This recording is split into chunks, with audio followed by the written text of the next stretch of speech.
Okay, here we're going to graph transformations, and we have three examples. I have another one here that I'm going to do as well. Y equals the absolute value of x minus 2 plus 3.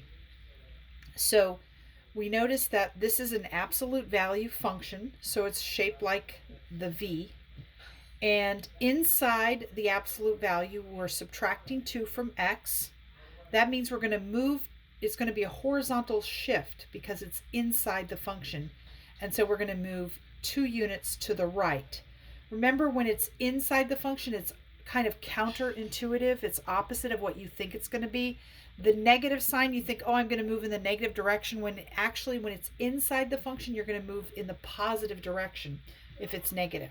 So x minus 2 means I'm going to go 2 units to the right. And then now outside of the function, we're adding 3. So that's going to be a vertical shift up because it's plus 3. And so we go 1, 2, 3. So normally the basic function starts at the origin. This point here is at the origin. But this transformation, we've shifted it to the right 2 and up 3. Technically, this type of transformation is called a translation because we're not changing the shape of the graph and we're not reflecting it. It's just a shift. But in general, we're doing transformations here. This y equals minus the quantity x plus 2 squared. Okay, we have a shift going on here. And notice, because it's plus 2, it's going to be in the negative direction. So that's to the left. And you can see I've shifted it 2 units.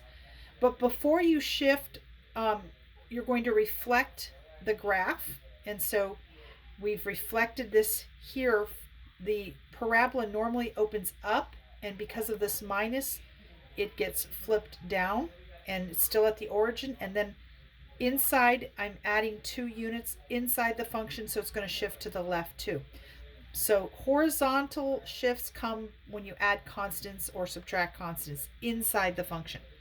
Here we have a negative. That means I'm going to reflect across the y-axis. The negative is on the outside. And so the basic function goes like this, but because of the negative, it's going to flip down where we see the pink, and then the plus 5 is going to be a horizontal shift to the left. And I have another example here with a stretch. We have y equals 2x squared minus 7. And I've drawn the basic function here. This in black is the y equals x squared. But when you multiply by 2 on the outside, you're going to stretch vertically.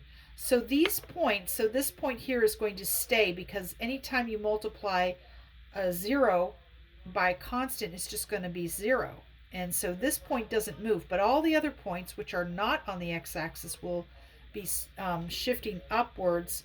So the distance is going to be double. So this one here, the height is 1, but then it doubles to 2. Here, this point, the height is 4, but it doubles up to 8. And so this pink is the vertical stretch of the black curve. Then this minus 7 is, you're going to shift down 7 units. And so that's how I have the green.